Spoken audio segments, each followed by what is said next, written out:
तन मन धन ऐं सब सामान ख़त्म नुबूवत तां कुर्बान।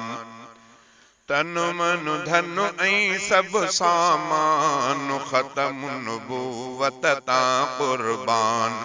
हर हिक मोमिन जी जिंद जान ख़त्म नुबूवत तां कुर्बान। हर हिक मोमिन जी जिंद जान ख़त्म नुबूवत तां कुर्बान। मुस्लिम उम्मत जो ही बेशक बुनियादी अक़ीदो, अहिड़े अक़ीदे ते न कॾहिं भी क़ौम कंदी को सौदो। मुस्लिम उम्मत जो ही बेशक बुनियादी अक़ीदो, अहिड़े अक़ीदे ते न कॾहिं भी क़ौम कंदी को सौदो। हर आशिक जो आ ईमान ख़त्म नुबूवत तां कुर्बान। हर हिक मोमिन जी जिंद जान ख़त्म नुबूवत तां कुर्बान। तन मन धन ऐं सब सामान ख़त्म नुबूवत तां कुर्बान। दावेदार मुसलिम अनसी चाहे हुजे ही काणो। दावेदार मुसलिम अनसी चाहे हुजे ही काणो। वाजिब इन जो आहे कतल जो मुर्तद आहे माण्हू। यौमे अवल खां आ ऐलान ख़त्म नुबूवत तां कुर्बान। यौमे अवल खां आ ऐलान ख़त्म नुबूवत तां कुर्बान। हर हिक मोमिन जी जिंद जान ख़त्म नुबूवत तां कुर्बान। तन मन धन ऐं सब सामान ख़त्म नुबूवत तां कुर्बान। ख़त्म नुबूवत सां को डाकू चोरी कंदो जे। ख़त्म नुबूवत सां को डाकू चोर कंदो जे चोरी। चोर जी चोरी रोकण लाइ, चोर जी चोरी रोकण लाइ हिते जवान हज़ारे घोरी। ख़त्म नुबूवत सां को डाकू चोर कंदो जे चोरी।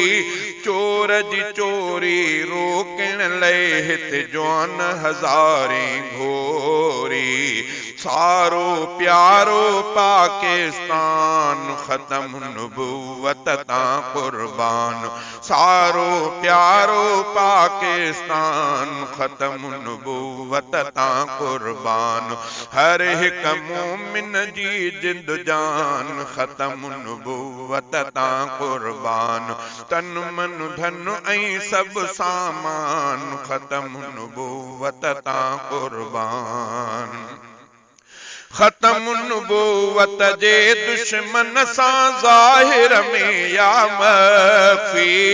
जंहिं बि नमूने जहिड़ी तरह जी जंहिं आरे आयत बरती। ख़त्म नुबूवत जे दुश्मन सां ज़ाहिर में या मख़फ़ी। जंहिं बि नमूने जहिड़ी तरह भी, जंहिं बि नमूने जहिड़ी तरह जी जंहिं आरे आयत बरती। उन जो न को आहे ईमान ख़त्म नुबूवत तां कुर्बान। हर हिक मोमिन जी जिंद जान ख़त्म नुबूवत तां कुर्बान। तन मन धन ऐं सब सामान ख़त्म नुबूवत तां कुर्बान।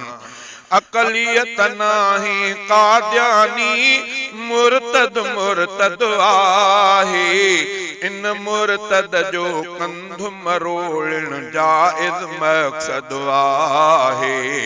अक़लियत नाही कादियानी मुर्तद मुर्तद आहे।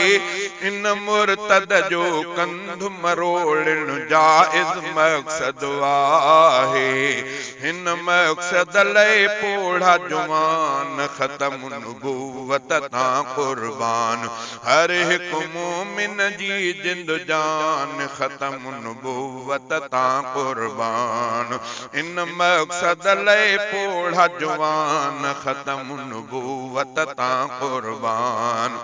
कादिर दाद विढ़ण मुर्तद सां आहे सिद्दीकी सुन्नत। इन सुन्नत खे पूरे कंदड़ ते ख़ासि ख़ुदा जी रहमत। कादिर दाद विढ़ण मुर्तद सां आहे सिद्दीकी सुन्नत। इन सुन्नत खे पूरे कंदड़ ते ख़ासि ख़ुदा जी रहमत। राज़ी इन्हीअ में रब रहमान ख़त्म नबूवत तां कुर्बान। हर हिक मोमिन जी जिंद जान ख़त्म नबूवत तां कुर्बान। तन मन धन ऐं सभु सामान ख़त्म नबूवत तां कुर्बान। हर हिक मोमिन जी जिंद जान ख़त्म नबूवत तां कुर्बान। ख़त्म नबूवत तां कुर्बान। ख़त्म नबूवत